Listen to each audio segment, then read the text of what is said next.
Bonsoir, je suis doctorant en sciences d'éducation. Oui, éducation. Sciences de l'éducation, c'est une discipline comme les autres.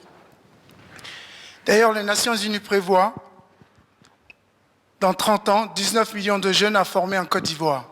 Pour résoudre cette problématique, la Côte d'Ivoire a donc décidé d'adopter la réforme de Bologne. Mais que signifie la réforme de Bologne? Elle est connue sous le nom licence master doctorat. C'est une réforme initiée par 4 pays, la France, l'Italie, l'Angleterre et l'Allemagne, en 1998 pour harmoniser et créer un espace commun de l'enseignement supérieur. L'intérêt de cet espace, c'est de permettre à tous les universitaires de partager sans limite les savoirs et permettre de favoriser la mobilité des étudiants. Justement, dans ma thèse, je m'intéresse à la mise en œuvre de la réforme de Bologne dans les universités de Côte d'Ivoire. L'objectif est de savoir quel est le vécu des enseignants-chercheurs, des étudiants et du personnel administratif qui applique cette réforme.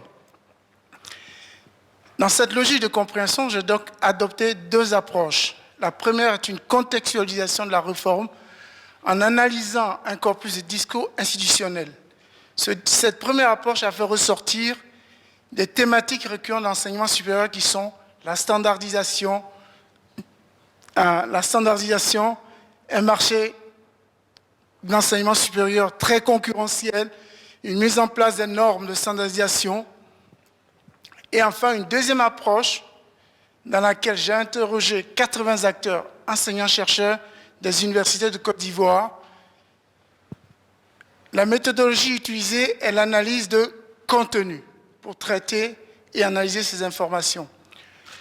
Ainsi, au terme de ces 2 exercices, ma recherche a dégagé plusieurs résultats, dont le manque de reconnaissance des enseignants-chercheurs, la non-uniformisation des réformes, la non-uniformisation de l'enseignement et des parcours dans les 2 grandes universités de Côte d'Ivoire et l'absence totale des outils de la réforme de Bologne, à savoir les ECTS, les crédits transférables, les suppléments de diplômes, les maquettes pédagogiques,